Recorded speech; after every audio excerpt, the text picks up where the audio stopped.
in. I'll give it a couple minutes, and then I'll introduce myself. I'll introduce Ashir, who is on the call as well, and then basically we'll get started straight away. So just give it a couple minutes. If you have got any questions, what I would say is write them down now, and towards the end of today's session, we can go through those. So just have all questions ready, have a piece of paper in front of you. There's quite a few very, very important points I'm going to talk about today. In particular, I just want everyone to write one key word down that I'll come back to a bit later, and that is the pie chart. Okay, so just bear in mind that a bit later on today, I'm going to be talking a lot about a pie chart. So remind me if I forget to. So Ashir, do you just want to quickly introduce yourself, and then I'll kind of take over from there? Hi, everyone. So my name is Ashir. Thanks for passing over to me, Shivam. I'll basically be going in and out of this session and joining in for the Q&A. But me and Shivam will be going through basically how to apply to universities and select them today, based on your academics, your Ucat or Bmap, whatever so far. So it's a pleasure to have all of you here. I think we have over 100, so that's great. This is also being hosted onto YouTube for you to watch later, by the way. So if you guys can also keep yourselves muted, please, because we've got so many, and we might have some sound interference. But yeah, I'll pass it over to you now, Shivam. Thanks. Perfect. So anyone who hasn't met me before, so my name is Shivam. I'm one of the senior managers at MedicMind. I'm a final year medical student at Nottingham University, and I teach, kind of head the teaching at MedicMind. I also teach at Eton College, and also been teaching kind of in Dubai as well. So in terms of Ashir and I, kind of our experience in general, in terms of applying for medical school, in terms of Ucat, Bmap, interviews, this is basically our bread and butter. So if you do have particular questions, please let us know. The whole idea of today is to understand, how do we actually choose our medical schools? What do we do? How do we approach it? And by the end of today, I really, really hope that everyone feels a lot more confident. And we can also talk a bit about how we can help in the future as well. So if you haven't already, just you can join our webinar group chat. So this is our WhatsApp group chat, isn't it? Yeah, so we host webinars like these all year round. When it comes to interviews, when it comes to selecting universities, even the BMAT. So if you guys want to be kept in the loop of things, please join this group chat, as we'll send you all reminders through here as well. Perfect. So I'll just double check that we've got everyone in. Perfect. Okay. So yeah, in terms of people who have kind of don't know too much about MedicMind, so we help students get into medical school. Basically, we help students getting into dental school, and the whole idea is helping with GCSEs, A levels, and really the hurdles that you need to overcome, because that's what makes medicine so intimidating, is the number of hurdles that you need to overcome, and it just is relentless. It is relentless. It's just never ending sometimes, for parents, for students, for teachers. That's why we're here basically to help, to share our experiences, and to really, I think if I was to sum it up in one word, it would be efficiency. We love efficiency. We love making sure that you're doing what you need to do to get into medical school.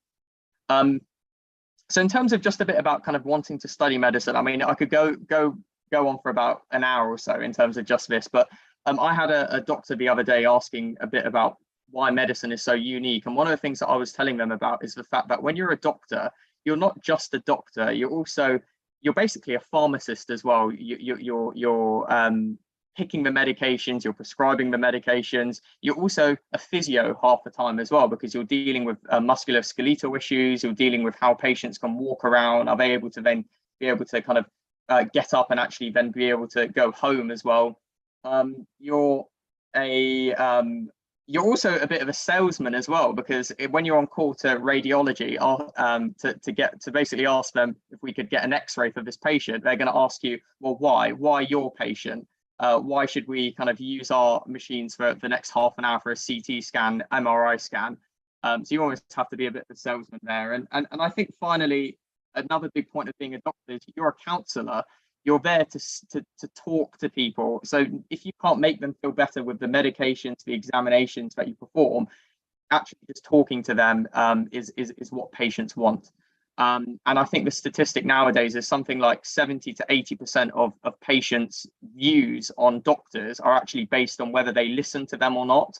So you can imagine you can be such an incredible clinician, but if you don't listen to your patient, they're basically not going to like you, and you're not going to kind of build that doctor-patient relationship. So kind of delving straight into it, I just wanted to talk a bit about Ucat decile ranking. So everyone is kind of aware of what this really means. So if you're ninth decile, for example, you're scoring basically in the top 10% of students, and everything kind of works down from there. What is a good score? Well, we always recommend that students obviously have a score in the 5th decile or higher, but we'll come on to that a bit later in terms of if you do have a score lower than that 5th decile, how do you apply to medical school from there?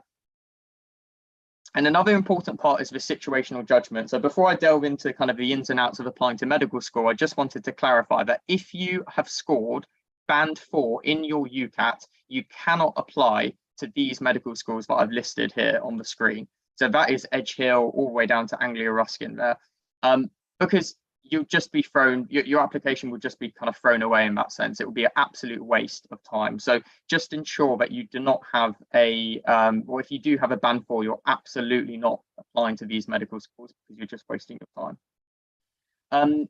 Most universities, they prefer band 1 and band 2. Now, actually, some universities are now placing more emphasis on the SJT, actually, rather than the other sections. So I can give you an example. Nottingham Medical School, they actually look at your SJT in more detail than your other sections.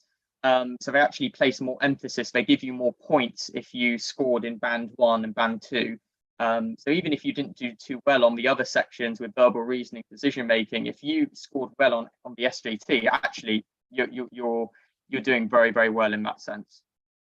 So what if you do have a low Ucat score? How do you go about picking your medical schools? Well, this is an interesting one because having a low Ucat score nowadays is actually it does put you at a disadvantage. It really does, because the Ucat is such an important factor to applying to medical school. Yes, I understand that it's one day of your life, and it's a couple of hours in sitting an exam, and that is almost dictating kind of whether you get into medical school or not. But it's simply because medical schools just have no other way of really distinguishing between students, and they've spent years and years on research in terms of the Ucat itself, and they've realized that actually students who do score quite highly on the Ucat tend to be quite good problem solvers. They can kind of critically appraise information, and they're generally, you know, numerically sound as well. So that's why they place emphasis on it. So if you have scored low on your Ucat, or you're a bit unsure about the Ucat, this is a nice way to think about it. So you can split up universities, you can split up your medical schools into 3 different ways of assessing the Ucat. So the first one is you allocate points to the Ucat and academics. So for example, I can give you an example off the top of my head. Again, Nottingham, we've got quite a lot of universities using this technique now, where you get points for different scores of your Ucat. You've got Leicester Medical School, for example, doing this. So you're getting points for your GCSE and points for your Ucat as well. Another thing here is meeting the minimum academic requirements and having a Ucat cutoff. So for example, a university might have cutoff of 2,400. So if you don't score above, you know, if you score above 2,400, brilliant. If you score below that, you'll not be invited to an interview. And at this stage, the key is getting the interview. We don't care about anything else at this stage. It's about, can we get that interview? Can we get 4 interviews and give ourselves the best chance of getting an offer in the end? But at this stage, for all of you students, kind of with UCAS kind of application deadline just around the corner, the key is, can you get the interview? That is all we want at this stage. And then finally, some medical schools look at everything holistically. I would say that actually the most common nowadays is probably this first one. It's the allocation of points for kind of a Ucat and academic in particular. So I would really like to go through an example with you. I think this is the best way of understanding it. It's the best way of visualizing everything as well. So if I just start with this first one, so this example that I've given is from Leicester Medical School. So I have a student here with me, and they have a score of 2,880 on the Ucat. So they've done very, very well. And they're basically averaging 720 per section, which is very impressive. So according to Leicester, if we just look here, they would be getting 28.5 points for their Ucat score. So that is their kind of allocation. It's 50% of their pre-interview scoring, and they have now got 28.5 points. Okay, brilliant. Now let's move on to the other 50% that Leicester look at. Well, they will look at your GCSE performance. So you get points based on, again, if you just ignore this left-hand side for now, this is just kind of the ins and outs of what Leicester say exactly in terms of your GCSE qualification. So you need to have like English language, maths, double science, and then your next 4 subjects, or you kind of go through this route, and you get 4 points if you got an A star or 8 to 9. You get 3 points for an A, 1 point for a B. So this candidate here, I would say has done a bit more average, I'd say, on their GCSEs, and they ended up with 24 points. So I'd say, you know, that they've got a very strong Ucat performance here, but their GCSEs, I'd say, is average. I'd say it's kind of almost bang on average, really. And they end up with a score of 52.5 out of 64. So I think they would have definitely got a higher score if they had better GCSE results. This would have kind of really shown in the score, but I think they haven't performed as well in their GCSE. So I'd say maybe average, below average. I think really with these kind of 1 points scoring in kind of religious studies and French here. So what do we end up with? So we end up with a score of 52.5 out of 64. Now, if we look onto the Leicester kind of almost guidelines, they say that in 2022, the minimum score to be guaranteed an interview was 58. So you need 58 out of 64 to guarantee an interview if you were a graduate applicant. And if you're a non-graduate, so most of the people in this room who are applying and haven't got a degree already, they would need 58.5 to absolutely guarantee an interview. Even if you maybe got 57, you know, there's a likelihood that you could get an interview, but this is a score or a cutoff that Leicester have said you will get an interview, basically. Okay. So what do we think then in terms of that score? So you've got a score of, again, I can go back to it. It's 52.5, wasn't it? 52.5 out of 64. If I just put in, if I just get you to type in the chat, what do you think? Do you think they have a good chance of getting an interview?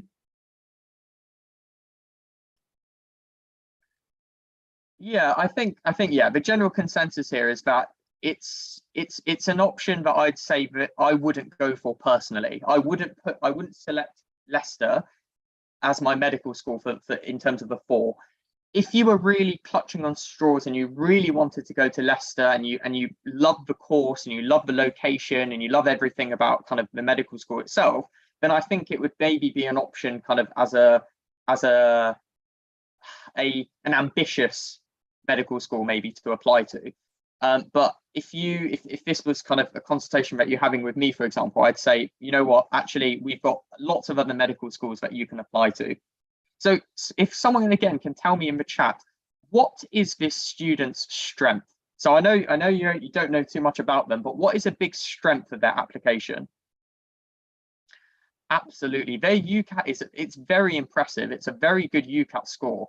So actually, why don't we start applying to medical schools that look at the Ucat in a bit more depth? So I can give some examples. We've got Sheffield, we've got Nottingham, Glasgow, Newcastle, all fantastic universities that look at your Ucat in a bit more depth. They normally require quite a high kind of threshold for your Ucat score. So they've got lots of options. Would I say apply for Leicester? Again, that could maybe be their 4th option, maybe an ambitious one to go for. Okay, so I hope that makes sense. This is why it's so important to actually go through and actually work out your points so that you can start gauging and having an idea of your chance of getting that interview. It's very, very important. So if I just double check, so Sam, are you in the call with us? I'll just double check. If you just can turn your microphone on. Sam Redfern.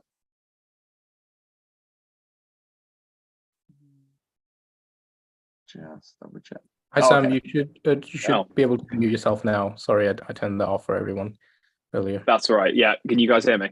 Yeah, perfect. So so Sam is one of my kind of colleagues at medical school, and I just wanted really to almost get like a third party opinion really on applying to medical school. So Sam, if one of the kind of things that we were talking about a bit earlier is, what do you think are kind of the three most important things to look out for when you're applying to medical school? If you were to rank them in order, so 1, 2, 3, what would you say? What would you go for in terms of looking for your medical schools?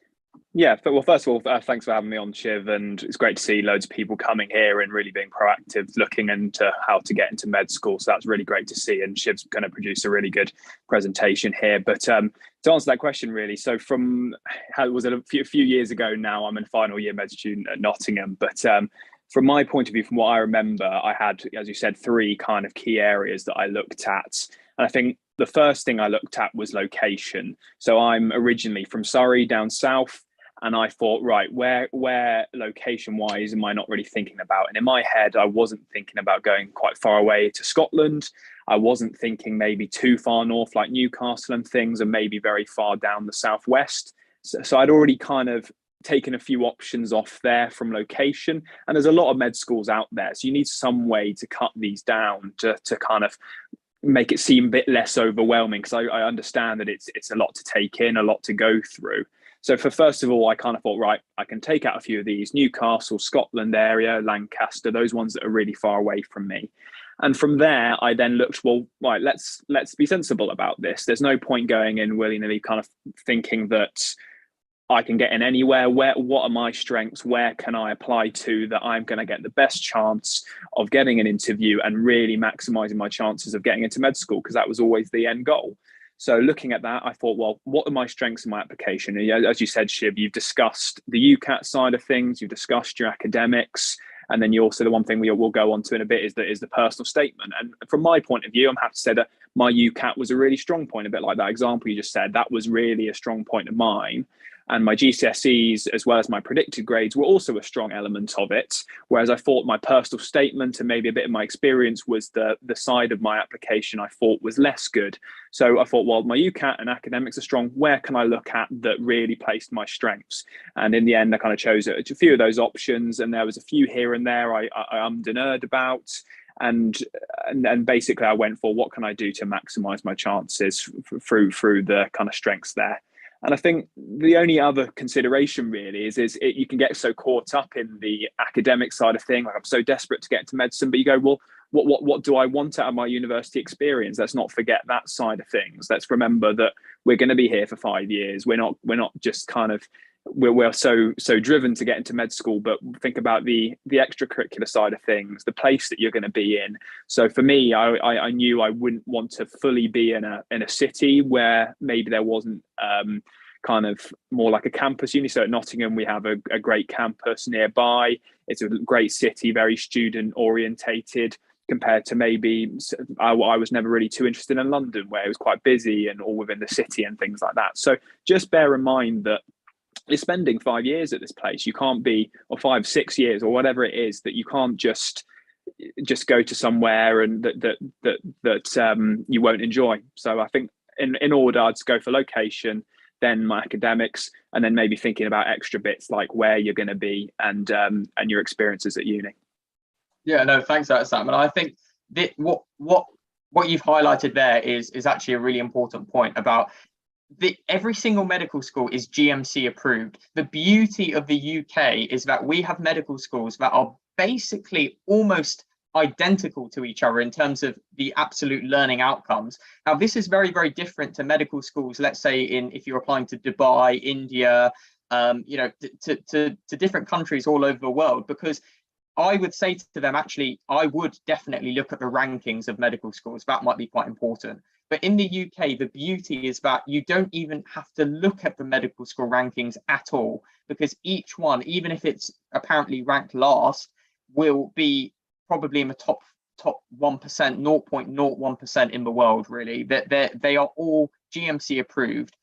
And I would say, for example, I kind of have a bit of a disagreement with Sam in terms of Sam would put kind of location as number one. And we were kind of debating about this, weren't we, Sam? And I was basically saying to Sam that actually the thing that I would say number one is, can you get into that medical school?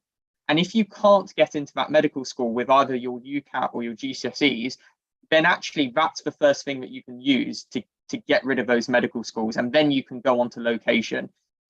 So what do you think about that, Sam?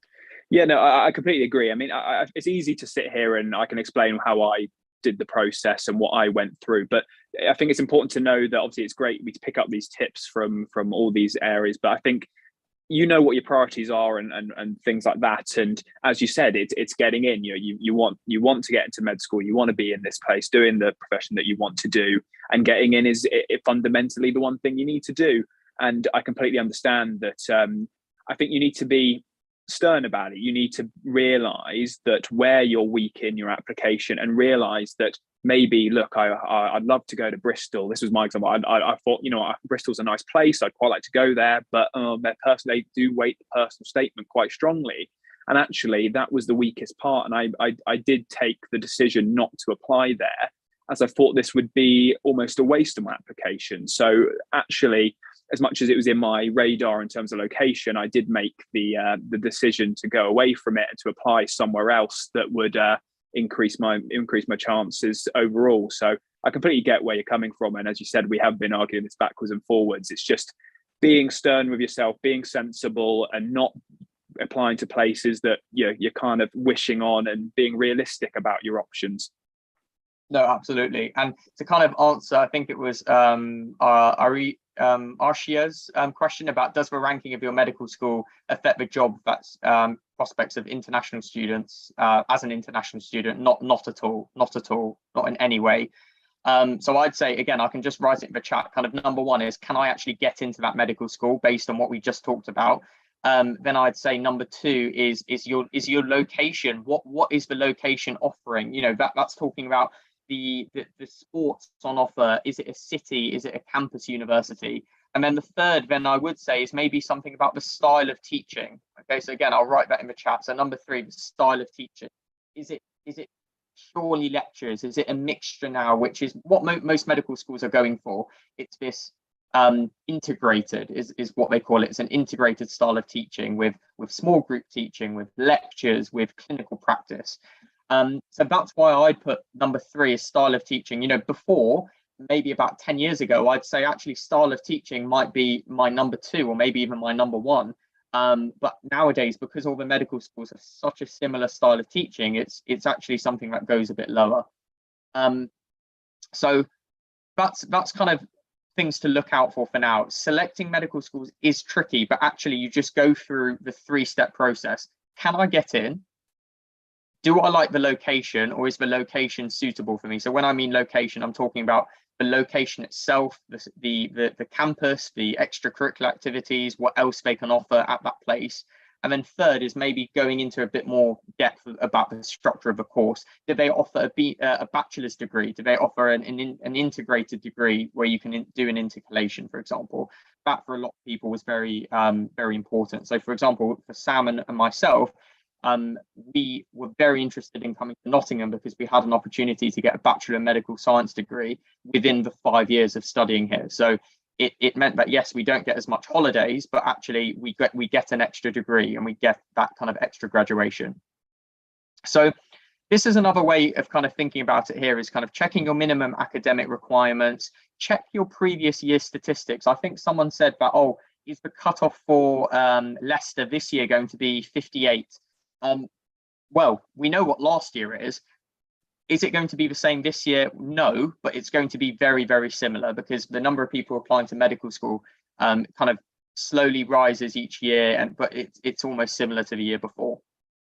Please check those Ucat cutoffs, because that is going to determine whether you can apply to that medical school or not. If they have a specific cutoff, 2,200, 2,400, make sure that you are looking at that and checking that. And then also check how they look at your personal statement. one thing I'm going to say about the personal statement, and this is a big take-home point of today, is that the personal statement is almost the thing that is last in terms of your priorities at this stage. The reason for that is medical schools don't look at your personal statement really. They just don't even score your personal statement.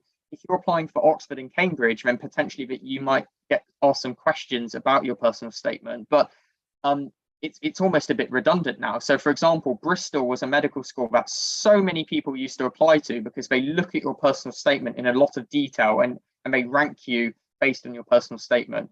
But actually now they're basically 100% Ucat specific. So actually they just look at your Ucat and then invite you for the interview. Okay.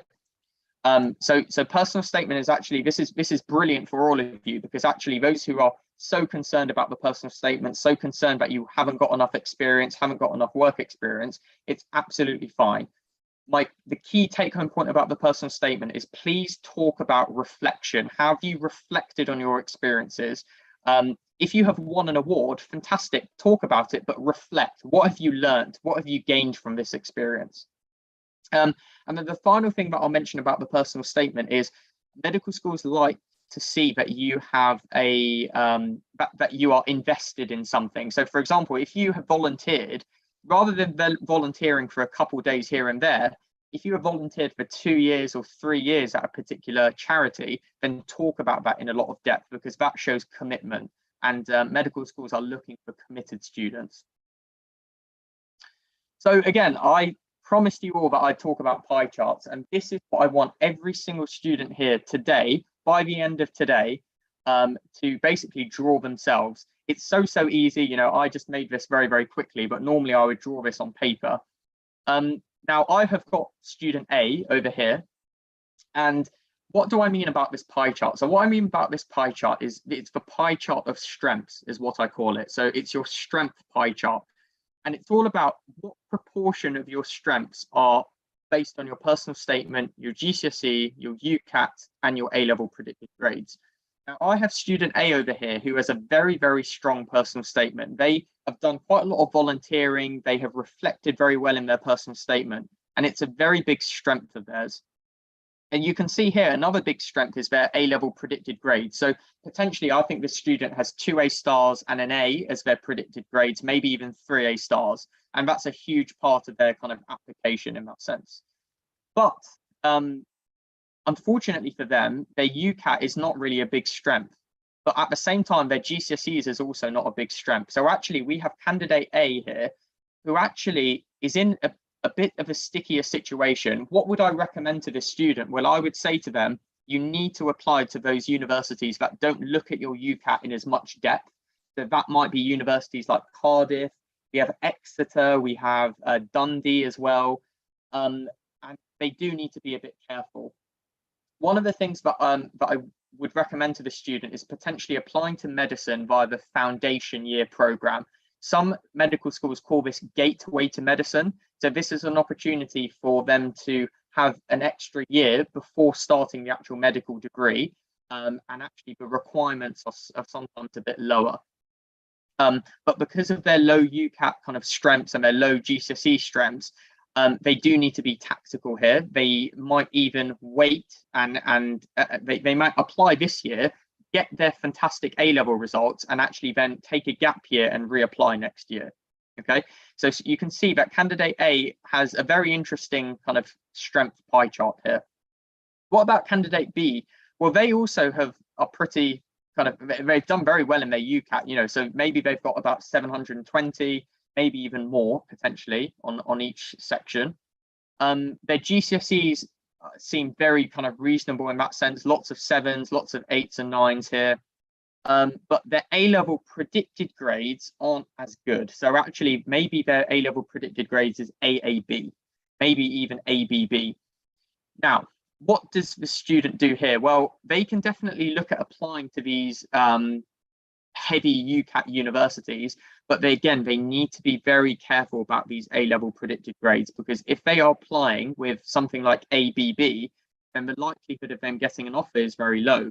What can they do? What they can do here is they can apply to foundation or gateway medicine, and that will lower the requirements for their A levels. So their requirements might be ABB at a lot of medical schools. But with their fantastic Ucat results, that's a fantastic position to be in. What else could this student do? Well, again, this student could think about applying.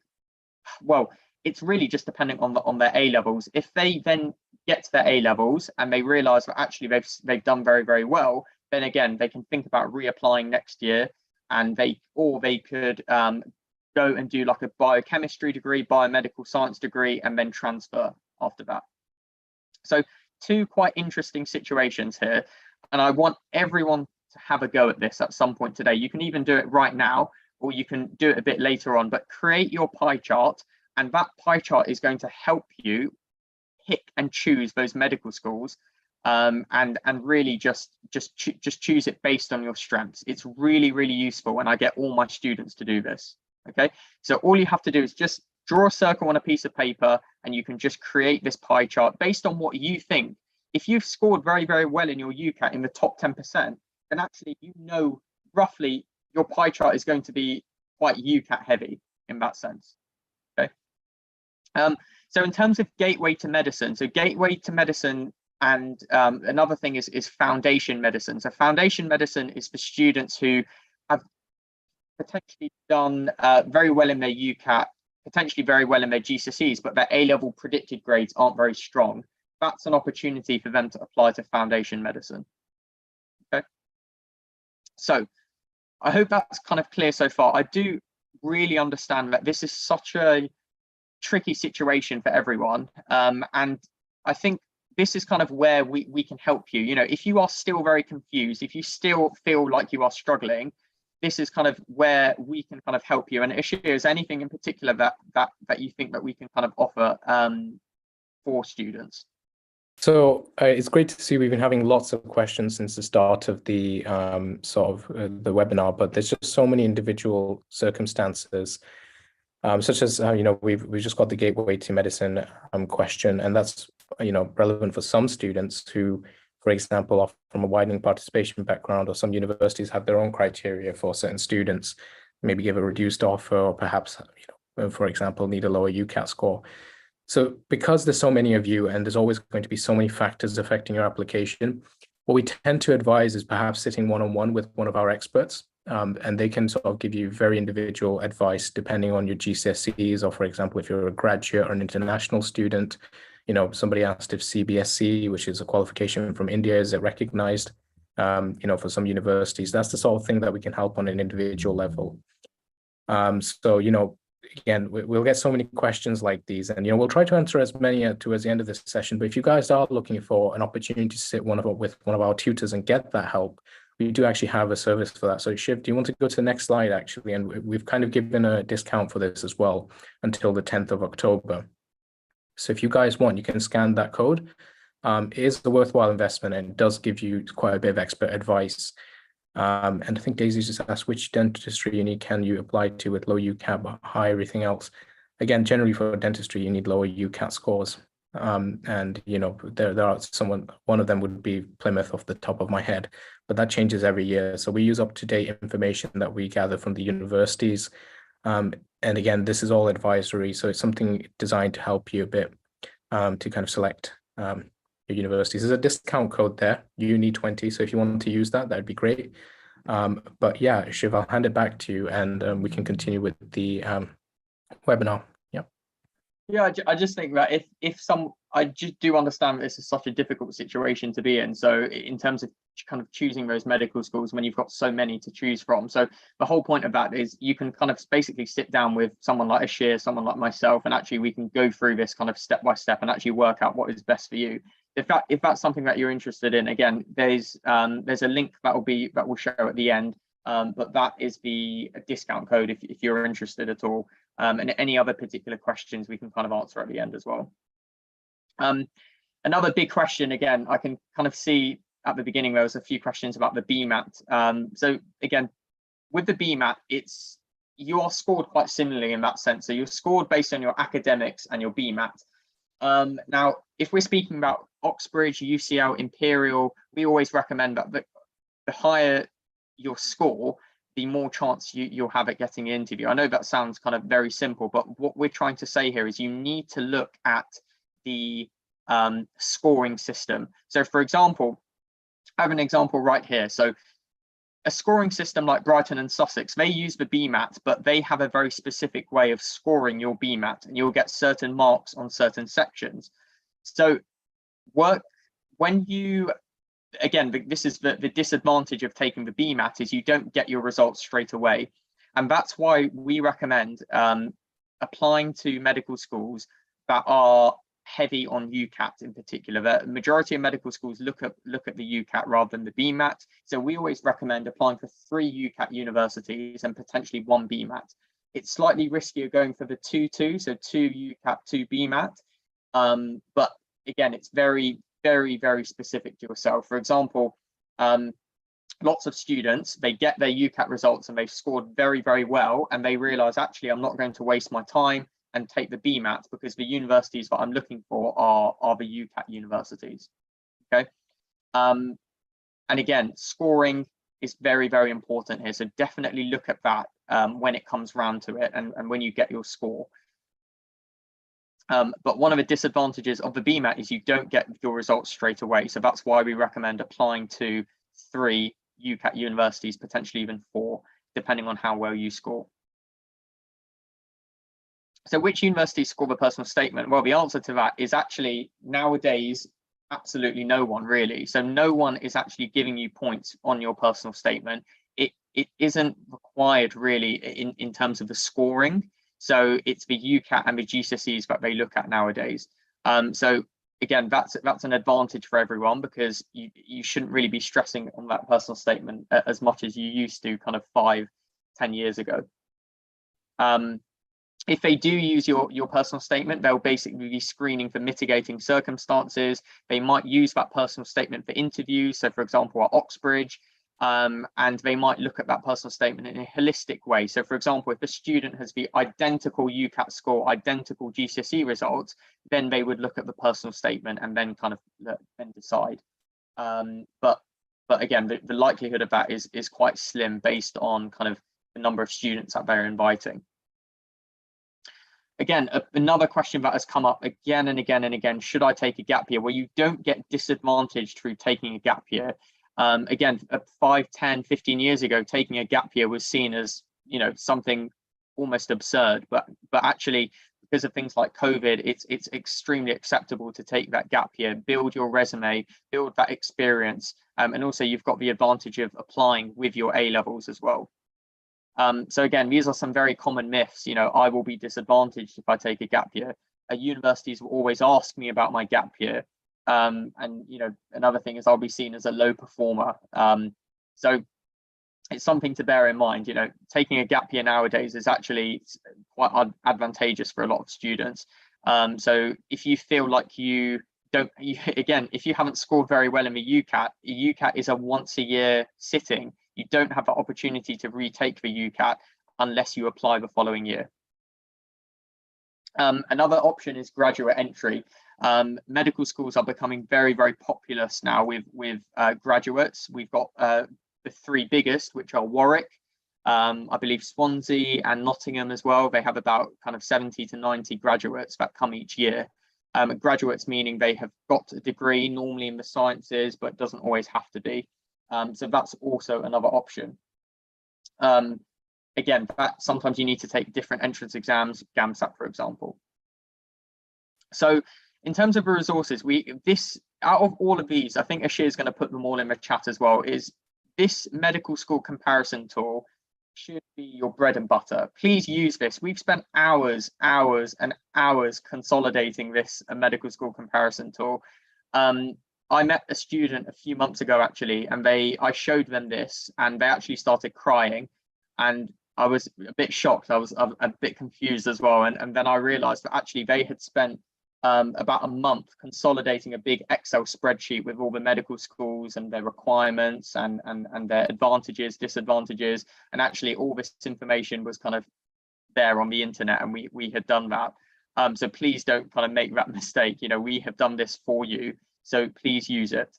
And again, this applies exactly the same for the dental schools as well. Perfect. And again, with Eastern European, it's becoming quite common now for students to apply to medical schools in East Europe. Again, it's something that if you would like us to kind of talk to you about, we do specialize in this as well. So if you do need help, if you haven't been accepted into the UK medical schools, this is also an option. It is becoming very, very popular. So again, this is another kind of QR code if you didn't manage to get the one before. Ashir, is there anything in terms of going through questions? Was there any questions that you think we should go for in particular? I can have a quick scan through them actually. So yes, so Govinda, the comparison tool also has kind of graduate entry as well. Universities, in terms of EPQs, they're important to kind of include in your personal statement, for example, but you would never be scored on your EPQs. So actually, if you feel like an EPQ is actually wasting your time and you're not going to score as well in the Ucat, or it's hindering your interview preparation, then you have to have a think about that. Yes, so Fizza, in terms of going through foundation year university, so this is quite popular. When students have got predicted grades that are, for example, ABB, you can apply for a foundation year medicine degree. So what that means is you have an opportunity to start medical school and you do a year of kind of going through quite an intensive kind of biology, chemistry, biochemistry kind of degree almost, and it's setting you up for your medicine degree. So as soon as you complete that year, you join the medics the following year, and you kind of start medical school like normal, really. If you haven't sat GCSEs, will you have to provide your country's equivalent exam? So exactly that, Rohit. So they have all this information on every single medical school website. They have the equivalents of the IBs, the international equivalents are all there. And again, another really important point is about resits. Now, some medical schools don't count GCSEs if you have resat them. So for example, if you resat chemistry, then actually they wouldn't give you, and you got an 8 in chemistry, they wouldn't actually give you the points based on chemistry because you've resat that. So that's another important thing to bear in mind. Okay.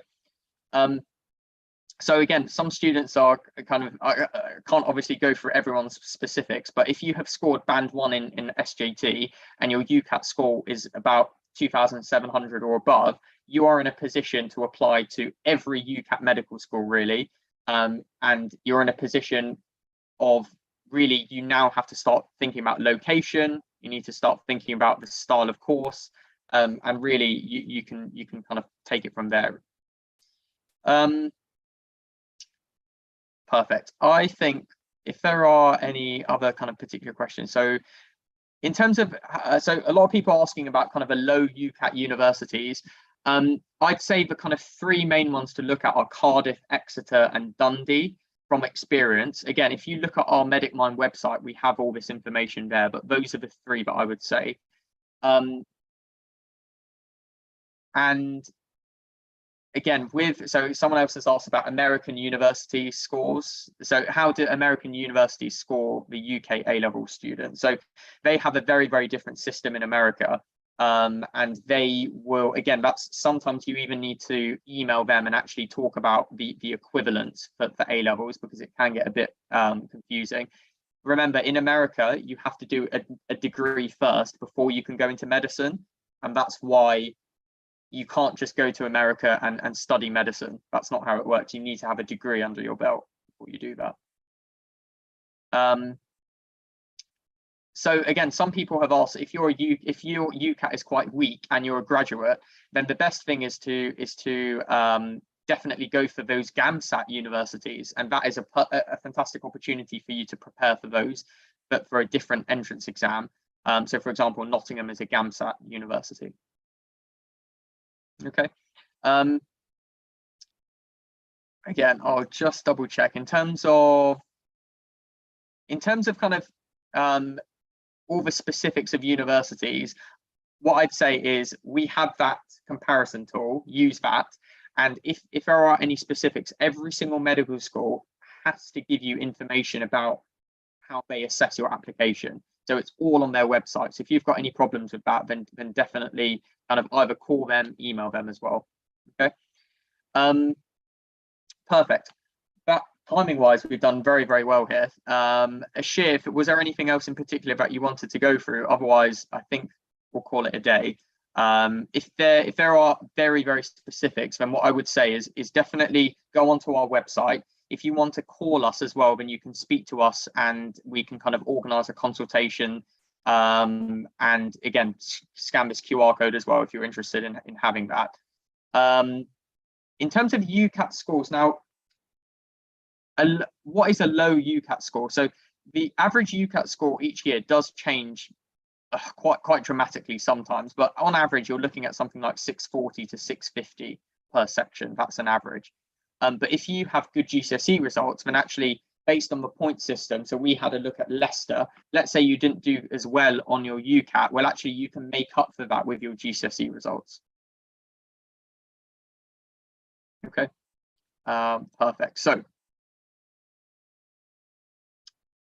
sorry to interrupt here. I think, so sorry, I should have actually come in a bit earlier, but we've got just a QR code here, and I think it wasn't working for some people. So I'll just work on fixing that, but just really quickly, guys, some of you inevitably, there is a small chance that you may not have, you know, the required Ucat scores to get into medical school, and that can happen from time to time. And if you haven't got the minimum requirements, or for example, you've been trying quite hard, there are backup options in Eastern Europe, and we thought we'd just sort of highlight that. Now, this QR code is actually leading to a form where you can leave some details, and our partners, MedLink, will be in touch. And essentially, that's basically for where they'll reach out to you and help you get into a medical school in Eastern Europe. Now, some of you might have questions regarding to accreditation. So sort of the whether or not your university is recognized and whether or not you can come back and work in the UK. And the question, the answer to that actually is yes, most of the time it's not an issue at all. And you shouldn't have any problems actually coming back to the UK. And what we generally say about accreditation, and a lot of international students have asked us as well, will I be at a disadvantage if I went to a lower performing university, for example? That's not the case.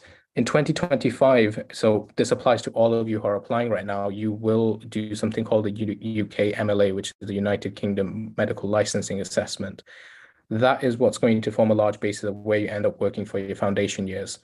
Depending on your performance on your foundation years, that's what will lead up to where you will inevitably end up. And again, there's lots of factors that go into what specialty you'll go into, and your personal portfolio makes up a large part of that too.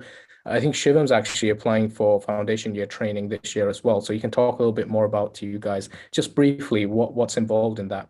Shivam, I'm just going to sort out the form if that's okay. I think it's leading to the incorrect link and some of the students can't access it. So it's just very important we get the right one sent to them.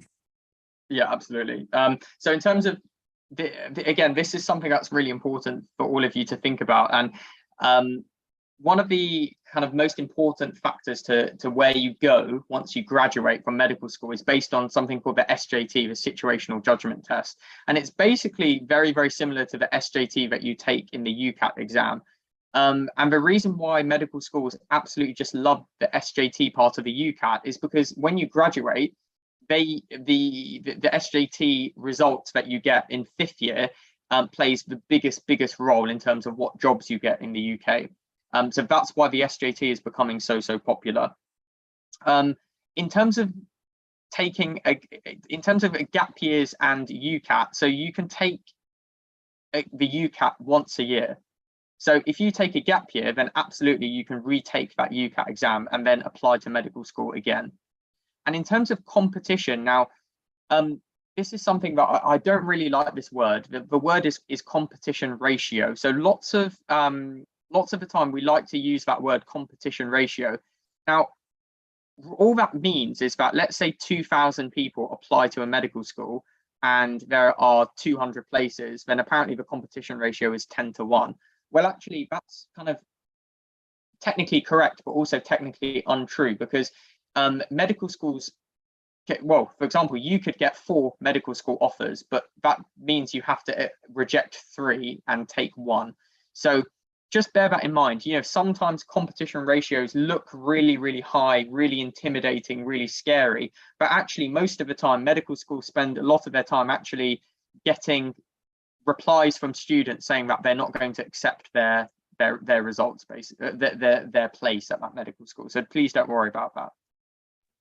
Yeah, thanks, Shivam. So I'm just leaving this QR code here actually for you guys. The form should work. So if any of you want to try this out, just please let me know if it's working. So all of you should be able to actually leave your name and email address and your phone number. Shiv, I'm just going to help out with some of the questions students have had, because I've taken a couple of gap years myself, and I thought it might be quite useful for students just to know about that. So a gap year is basically where, let's say you don't end up getting any offers at the end of year 13. Some students might end up taking a year out of education altogether. So they'll actually apply after they've finished year 13. So it means you have your A levels achieved. Now, some students are under the impression that if you achieve your A levels and you're not in the first time, you will basically be at a disadvantage, but that's not the case at all. You know, you can, somebody's just asked as well, wait, I'm confused. So applying to biomed for postgrad medicine is not a good option. Just going back to graduate entry, graduate entry medicine is a good option for certain students. Now, let's say you have achieved 4 A stars, hypothetically, or A star AA, and you've got really good GCSEs, but you've got a really bad Ucat score and a bad Bmap score. I would not recommend the graduate entry option for you. I'm sure Shivam agrees as well with this. Taking gap year is probably easier, financially speaking, and also when it comes to competition. Once you finish biomedicine, you actually go into another pool of competition again, because there's lots of other students just like you. Often the Ucat entry is a lot higher. So they might ask for higher scores, like Newcastle, for example, for graduate entry will ask for about 3,200, roughly around that amount. It's a bit less. I don't know the exact number. Recently, it was very high. So you can imagine that's a very high score. It's above 800. And for an undergraduate, it's a lot lower. And, you know, what we tend to say is try and do undergraduate. But if there's absolutely no way, again, the two options you have after that, if you didn't achieve good A levels, you got BCC or something like that, and you got, you know, let's say not the best GCSEs, and you're not getting really good Ucat scores, then probably the other two options you have is graduate entry medicine or going to Eastern Europe. And if you do really want to sort of look at that option, it is cheaper. There are English top programs and they're recognized by the GMC. It's self-funded, however. If you want to find out a bit more about that, you can just scan this QR code. Now, somebody asked how many gap years did I take? I took 2. And that was basically because of the Ucat exam. I did have 2 A stars and an A, so I came into the first bracket of students, and I was considering graduate entry for a long time. Now, just a few other things as well. Somebody's asked, how can I book the consultation? So I'm just going to share my screen here again, if that's okay. And I'll just leave the QR code for the consultation, because if you guys are interested in this, again, it's got very individual support for everyone. So it's worthwhile just looking at this. I'm just going to pick out some random questions, if that's okay, Shiv.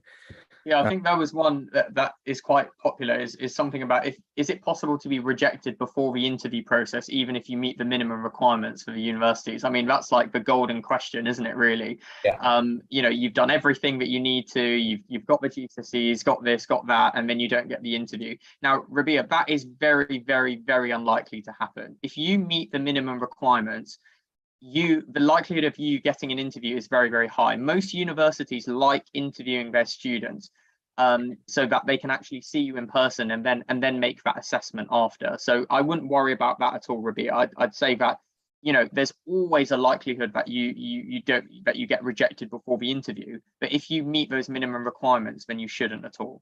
Okay. And then again, Zeng, I was going to reply to you on the chat, but I think it's easier to kind of verbalize it. So for pie chart A, so the Ucat wasn't very good. What kind of Ucat score would that fall in? Well, I would say something about 610 maybe is probably a score, or a score like that.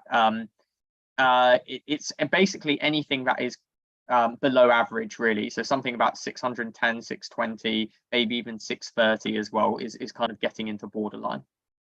Okay. So Ashir is just going to sort out the scanning of that QR code. If there are any problems, one of the things, Ashir, if you just put the email in the chat, if there are any problems, then all you have to do, guys, is just email us, and we will send the code straight away, and we can get that all sorted for you. Please don't worry about that.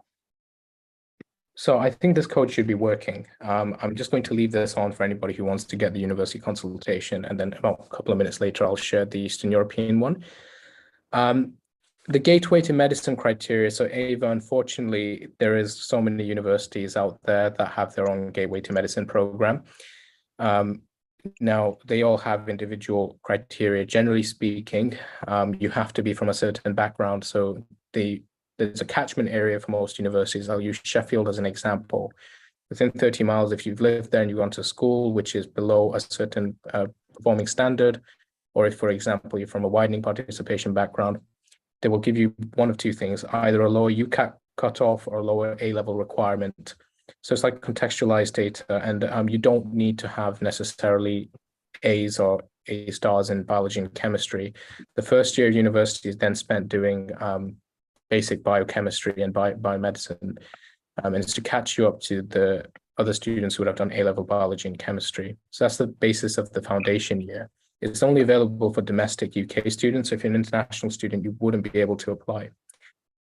I've got a lot of questions here, Shiv, about international students and what's a good Ucat score. Yeah. Again, that's a tricky one, because if I was to give everybody a certain score, then you'd all follow that, but that isn't necessarily the case.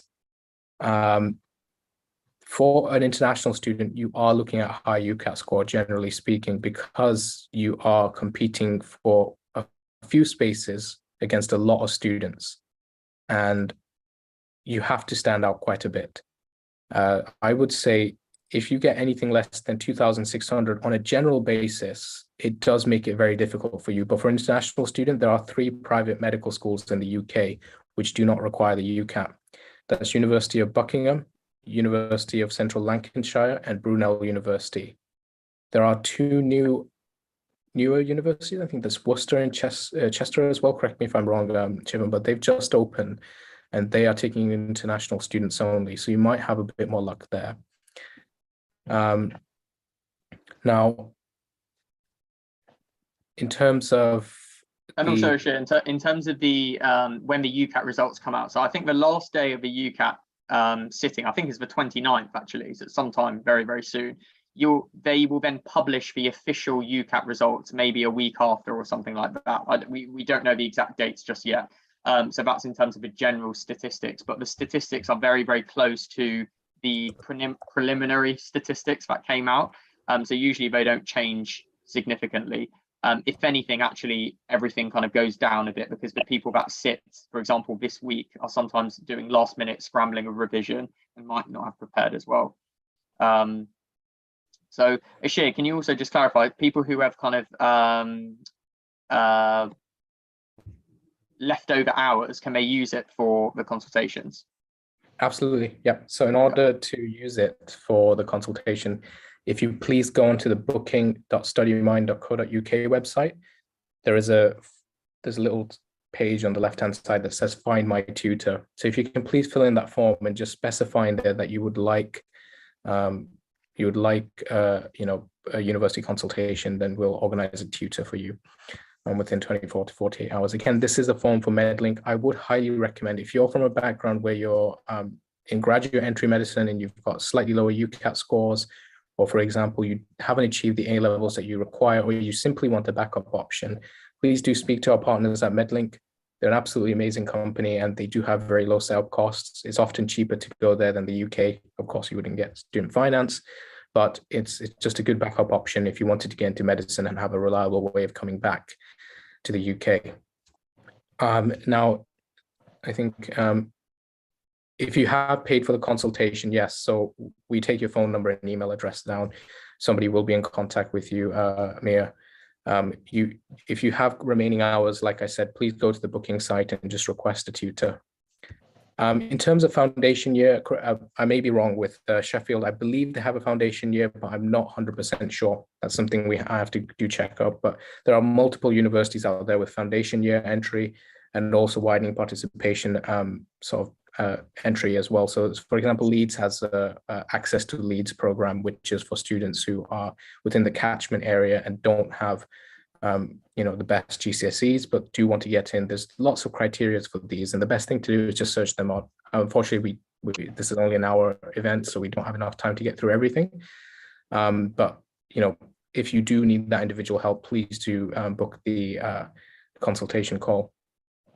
Student finance does apply to UCAN if you apply as a home student, because you would be paying the home fees. They just take in less students, generally speaking, Kansa. Kasak, if Buckingham didn't require UCAT for international students, what will they consider? Right, so what they consider is actually an MMI interview. They will have a minimum requirement for your GCSEs and your A levels, and then they will do an MMI interview. The MMI interview is a little bit difficult compared to other universities, and it does take a lot longer.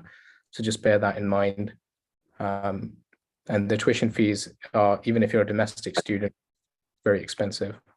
Okay. I think also, like, to kind of really reiterate this to everyone, Ashir, don't you agree that if you are thinking about applying to medicine, okay, you just have to apply strategically, really. And I don't want anyone here to think that, oh, because I don't think I have the grades, or I don't think I have the kind of capability to become a doctor or to get into medical school, I'm not going to apply. You will never know if you don't apply. Okay, you have to apply. Even if you feel like your grades aren't very good or your UCAT score isn't fantastic, you still then have to apply strategically. You then have to choose those universities that might not look at the UCAT in as much depth, but you still have to apply and you still have to give it a go, because everyone, in my mind, has the right, really, to get into medical school. And if you have those communication skills, if you have the ability to work hard, then you should, like anyone, have the opportunity to study medicine. So that's basically why we're here, isn't it, Ashir? Is we are trying to ensure that all students from all backgrounds have that ability to get into medical school. That is the purpose. I just want to make it very, very clear that if you want to get into medical school, you absolutely can. Okay, sometimes it might take a bit longer, but you absolutely can. You cannot give up very, very early. Otherwise, then you've kind of wasted that opportunity in that sense. Yeah, great. Yeah, and just one thing that I was previously just wanted to touch upon. So with Sheffield, I had a little bit of confusion. They don't have a foundation year scheme, and it's good somebody asked me this on the chat. What they have is widening participation contextualized offers.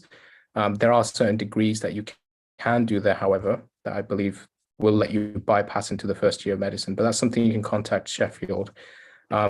If you visit our UCAS guide, I think Shivam actually showed the free resources that we had, that has all of the universities listed and everything we've discussed today. There's an awful lot of information there, and everything that you need, you can find online too. And it's not something that's sort of gatekept or there's like hidden information out there. All of you, if you put in the effort of reading up all of these selection procedures, you would be able to be able to strategically apply. That's one thing I learned from my 2 gap years. I actually was really struggling to get in, and I had a history teacher at my school at the time. He was from Cambridge. I think I gave up on the aspect of applying to the UK and said, I'm going to go to Eastern Europe. And he just sent me an email basically saying, are you silly? You do have so many choices here. And, spending that time reading up the selection procedures, reading into every sort of entry route, it did eventually lead to the point where I had 3 out of 4 offers the second time I applied. So it's all about how you apply rather than, what scores you have. Okay. So I think it really is worth it, isn't it, Ashir? We understand that it is hurdle after hurdle, but it is worth it. When you get into medical school, you have this opportunity to be alongside like-minded individuals. You have a very, very unique program that you are enrolled onto, where you have different styles of teaching. You get to meet patients very, very early on, and you learn communication skills and basically lessons about life that you wouldn't learn anywhere else. I know so much about children and babies, and now about elderly people, and about the cycle of life. So even if I didn't even do medicine anymore, I'd still know really how the world works and what humans are all about. So it is such an incredible journey that you go on, and this is just the start. We understand about these hurdles. That's why we are here to help. Okay. Now, I think the big take home from today is please create that pie chart. Please draw it out for yourself and start thinking about strategically which medical schools you're applying to. Okay. Yes, some might be quite aspirational, but actually, if you can't get there, then don't apply to it. You need to think strategically.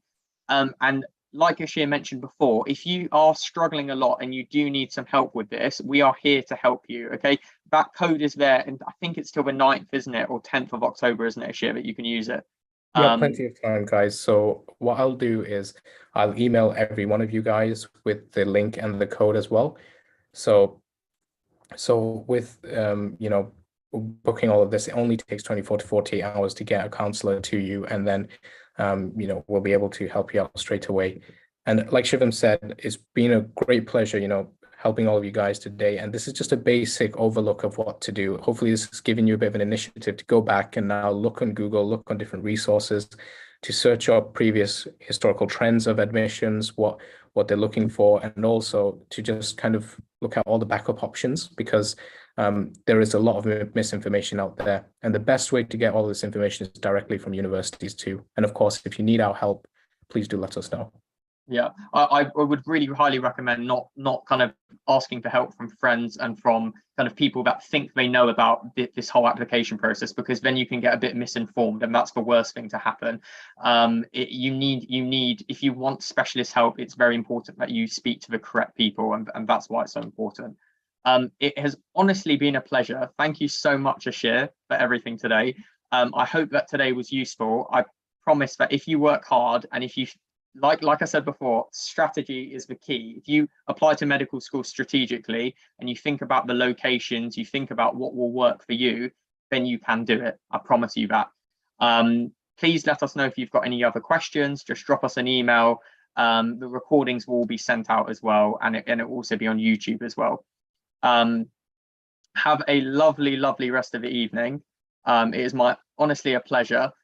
So all the people saying thank you, it's the least that we can do, to be honest. Yeah, it is just the start of the journey, really. So I hope you all enjoyed today. Thank you again, Ashir, for all the help. And any other questions, again, just drop us an email, go to our website. If you're interested in tutoring, then just let us know as well. Okay. Thank you so much, Shivam, for today. And thank you, everybody. We'll hopefully see you sometime soon.